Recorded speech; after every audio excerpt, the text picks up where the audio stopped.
Hello and welcome to Stretty News TV. This is the fan reaction show after Manchester United's win against Crystal Palace. Yes, it was a win. I was praying towards the end of the game, but we managed to get there in the end.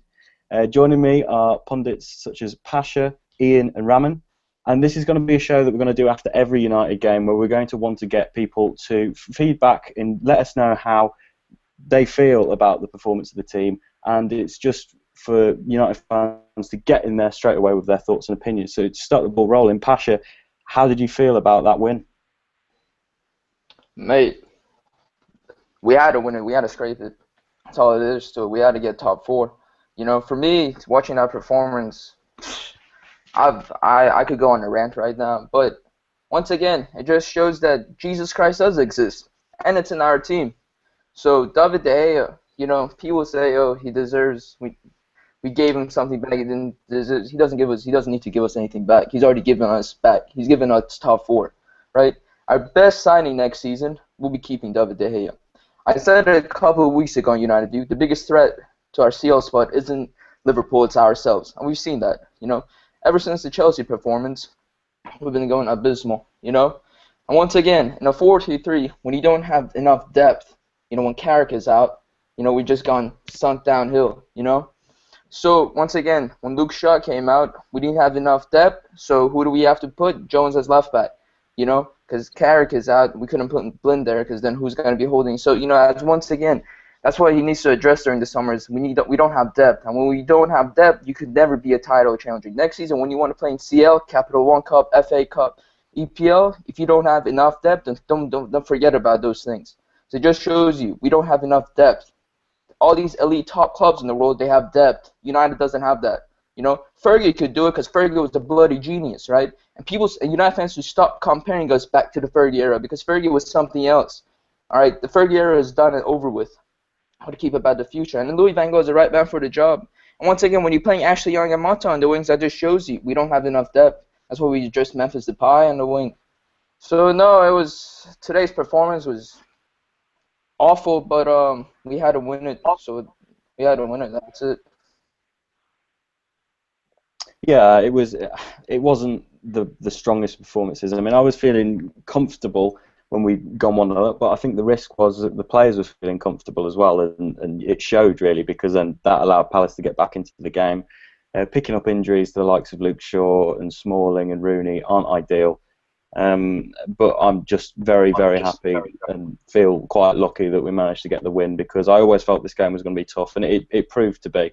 I think the next game against Arsenal shouldn't be too difficult compared to what these games against the smaller teams have been, Palace and especially Hull away now that they're in a relegation fight. These two games have been the ones that I see as being the more difficult one. But Ian, coming to you, the penalty, it was slightly contentious as to whether it should have been awarded or not, and there was a couple of others which could have been and maybe should have been awarded as well for us and for Palace. What did you make of some of the penalty decisions? I thought Michael Oliver got them pretty much spot on, or I think it was 3 penalty shouts. I think they had a couple, and obviously ours. You can't lean into the ball with an arm and then complain that they come off your chest. It was quite blatant what he was doing. It was the one on punching in the second half. He just goes down far too easily and too late after being contacted. The ball had got away from him, and this is a key thing that referees have been looking at pretty much throughout this season, is that if you've not got control of the football, if the football's a couple of yards away from you, you've not got control of the football, they don't give you a penalty. And I know that even playing Sunday League football, they don't give them either. So I thought he got all 3 spot on pretty much today, and I didn't think he did do a bad. It was quite up and down the pitch. He did quite well to control the game at times. I just thought that we took that advantage at the time. I thought that I've got to sort of slightly disagree with Pasha in that first half. I thought United pretty much controlled most of the game. Possession was well. We weren't as much we weren't as much attacking as you'd expect us to be. But you go into Palace, and they're a dangerous team at Selhurst Park, and they've shown that several times this season. They beat City, 3 or 4 weeks back. Obviously, they did the business against Liverpool last season, coming back to deny Liverpool their title chance. So they're a very dangerous team at home, and they've got an intimidating, not intimidating, intimidating atmosphere, and I think that really plays in their favour. They've obviously got pacey and skillful players, and I thought United defensively did quite well today. My scary part that and I know we're going away from penalties and decisions on this, but my scary part for today was watching Johnny Evans walk on the pitch, because you thought, hang on, where the hell is he going to play? What's going on here?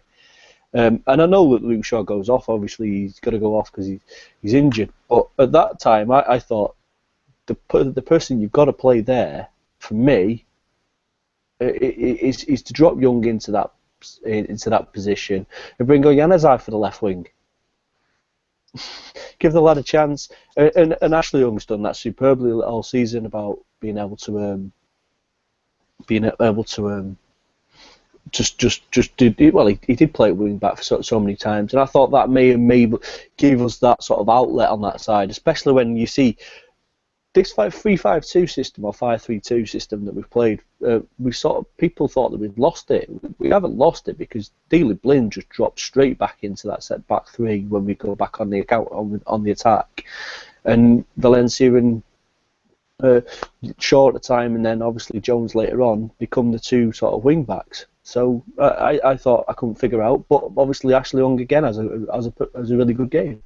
Mm-hmm. Yeah, well, I think there is something in what Pasha said though, as regards it was quite controlled and calm, the performance, but I feel that there wasn't really, after getting the goal, there wasn't really a lot of urgency in just trying to get another one to see the game out, and I think ultimately that could have cost us. You know, De Gea pulled off a couple of fantastic saves towards the end, which kept us in it and meant that we were able to walk away with the win. But ultimately, a few individuals didn't really perform that brilliantly. No, I mean, Raman, as regards Fellaini, I know just before we came on air, me and you were talking about him, but what did you make of Fellaini's performance today? If I'm honest, apart from obviously the headed goal, I wasn't overly impressed. I've said it for several weeks now. I think that teams have cottoned on to exactly how to play Manchester United. Oh, Raman, no. Pasha, can I just move that? They've got Fellaini. He doesn't offer much other than... Sorry, Raman, we lost you there a bit there. That's it. Did he carry on? Yeah, sure. I don't think Fellaini offers as much as he should, simply because he hasn't got the skill sets, I believe, to be a Manchester United player. I'd be extremely surprised if he's anywhere close to the starting lineup next season.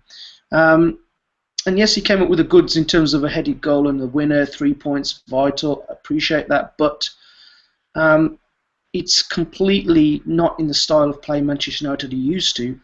And I think it's so predictable when he's in the starting lineup. If I was the opposing manager, I'd be rubbing my hands thinking, yep, I know what's going to happen. You're going to aim for the ball to stick to his chest. We'll hold it up. He will slow play down. So I know that I'd have my man quite close to him, within sort of a touching distance or reaching distance of him, should I say. And then you allow one of your defenders to drop off for the knockdown or obviously the layoff for Fellaini's partner, either up front or in midfield. So, no, I wasn't overly impressed yet again. And I think that experiment of having Fellaini in that role has definitely expired. Yeah, I think I've been impressed with Fellaini. Just overall in how he's been a completely different player as regards last season to now. But I think ultimately, for people to come out on Twitter and say that he should be a Man United starter or anything like that, he clearly isn't. I mean, like you said, if it wasn't for the fact that he'd scored the goal, that it would have been a pretty shocking performance from Fellaini today. So the fact that he's got a winner is good, and it will slightly paper over the performance in general by him. But there's not a lot that he brings to the team. He's a great Plan B option. Lots of people have said it, and I strongly think that he, as a Plan B, to bring on if you need to get a result, like in this game, if you needed to get a result, then great player to bring on, and he might get you ahead of the last minute. But absolutely, to have a starter as someone like Fellaini in a Man United team, I don't see it as the best fit. Now, we want you guys out there watching to get in the comments section and let us know how you feel as well, and we'll read those out towards the end of the show. just to make sure that we've got everyone's views covered on the game. So what do you think of Fellaini? What do you think of the performance in general? Did you think it was a penalty? Should we have had another one? I know Rooney had a chance where might have been a penalty, but I don't think it was. But let us know what you think. Moving on to the free kick. How do you feel about us getting the free kick conceded again by a deflection, Ian? I thought it was pretty poor, to be honest. Blind.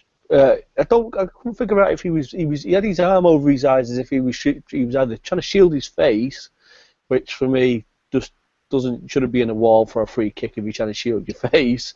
I know a lot of players do it, but if you're going to take one for the team and the ball goes behind or deflected away, then so be it. You know, that gives you a real sort of like defensiveness. But just to stand there and I couldn't. At one point, I thought he was actually shielding his face because of the sun. I think the sun had actually gone in for a point, but he didn't jump at all. And I thought, neither did the entire wall. And you thought, if the wall jumps, then it hits him on the chest. He controls it. He brings it down and clears the play. We've got no problems with that.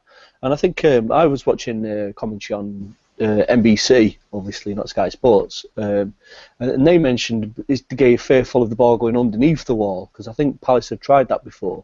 And if you go back to the first half, Palace did have a free kick that they he went to go and put it towards the back post, didn't backheels it to a thing. He worked it quite cleverly, and it didn't sort of land at Murray's feet as you would expect it to. So that was pretty poor, really. But you know, 2 weeks in, I said it straight away. 2 weeks on the bounce, a deflected goal's gone past De Gea, and then De Gea's pulled off 3 or 4 saves in that second half as well that saved us the match. So you must feel sorry for him. You know, he's doing his job between the sticks when he needs to be doing it, and can't do it when he's relying on the wall to do it for him.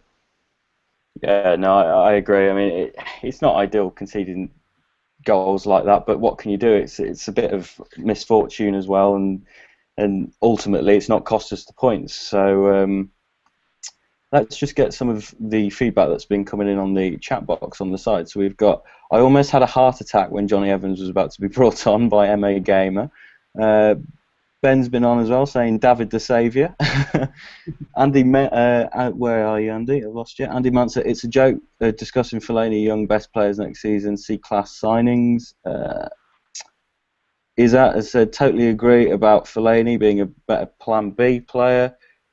And yeah, generally it's just everyone saying that they're not thoroughly impressed with Young and Fellaini, and that it was just good to see us manage to get a victory. And someone's just put 2-0 to Valencia in Madrid, but don't know what that's got to do with Crystal Palace. Guys, do you see us qualifying for the top 4 now? Do you have any concerns about us still not making it, or do you feel after getting this win today and Liverpool potentially losing tomorrow against Chelsea, do you see us getting into the top 4 quite comfortably now? Pasha?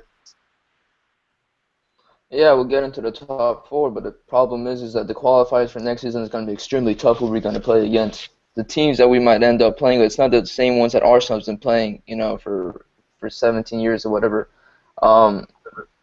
But once again, Louis van Gaal's CV and the man and his track record in Europe will definitely he's gonna bring us a different mentality in Europe, because he has in Germany, Spain, and in Holland, so he knows what's expected of him in Europe. But top 4 is over with. I'm pretty sure Jose Mourinho is gonna beat Liverpool tomorrow. But once again, I think top 4 is secured. I wish we could have ended up 3rd and 2nd. That might still be a possibility, but we have to depend on Arsenal to dropping points, and they're right now doing a fantastic job. So I might not be saying that, but no, top 4 is secured. It's just whoever going to play in the qualifier. That's going to come down to us, and we try to hopefully seal a win. Yeah, Raman, do you feel confident about us getting into the top 4? Yeah, absolutely. Especially after the 3 points today, I do. And I think the great thing about the 3 points today is that actually it puts Liverpool into a different mindset approaching the game tomorrow. Had we dropped any points, in particular if we'd lost today.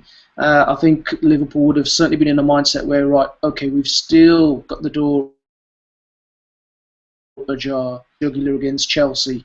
Now I think their mindset might be, well, okay, it's all over. The race for the top four is virtually done and dusted, and hopefully Chelsea can put the final nail in their bid for fourth place, and put that final nail in that coffin. Make Steven Gerrard cry. That's what we all want to see. Ian, just to round things off, do you have any concerns about the games coming up? Arsenal next. I think we've got to be more concerned with the injuries today. Obviously, Rooney was limping around for pretty much about 15 minutes or so. If he plays in that Arsenal game, that could be quite key. Because I thought as soon as you're losing your captain and you're losing such an influential player in Rooney, and when he came off, I just thought, Jesus, we've sort of lost that impetus and sort of from. So I thought that was quite a key blow. Obviously, Luke Shaw. And I'm starting to feel sorry for the guy. He just can't play. It's getting worse than knowing our games at times, isn't it? He just comes back for a game and gets injured again. But it looked more of an impact injury, and they were just probably being a bit more overcautious with him. I'd like to see him come back. I thought the FA Cup game that he came back, he was rushed back for that, and he comes off at half time for that. Whereas I think he's had a good run of games recently, and he's sort of getting back into stride. So it'd be quite good to see him back. So I've particularly not really got sort of. I really do hope that we do Arsenal, because obviously that FA Cup. But I think we need to sort of bring our A game. We can't be sort of laxing it at times when we've got a goal ahead, and we can't be sort of being sloppy at times. So I just find it a bit harsh. The whole game, obviously, we've talked about is a key one for them. They could get. They could get their promotion, their saving points to us. By then, it could, we could, like we say, nail in Liverpool's coffin, and it might not mean much to United, but it'd always be good to go down the other side of the M62 and bring back some points. No, I agree. It would be nice to see us go with the remaining games and beat Arsenal, beat Hull, and just finish on a bit more of a strong point than what it has been in the last few weeks with the defeats that we've been getting. Just to let you guys know who are watching as well, if you aren't aware, we are running a competition for you to have a chance of winning 2 tickets to Manchester United against Bayern Munich. It's the Legends game at Old Trafford in June, and all you've got to do is you've got to subscribe, first of all, and then click on the link that's in the box down below, and it takes you to a video been recorded explaining about all the things you need to do to enter the competition. But I recommend, it's definitely a great thing to enter, especially if you've never been to Old Trafford before. What a great opportunity to go and see Man United legends such as Scholes, Van der Sar, even Owen Hargreaves if you're that keen. But but just to remind everybody to subscribe, we're going to be merging with United View are going to be merging with Stretton News TV, so please make sure that you subscribe to Stretton News TV. Please give this video a like, and thank you for watching, and we will see you next week.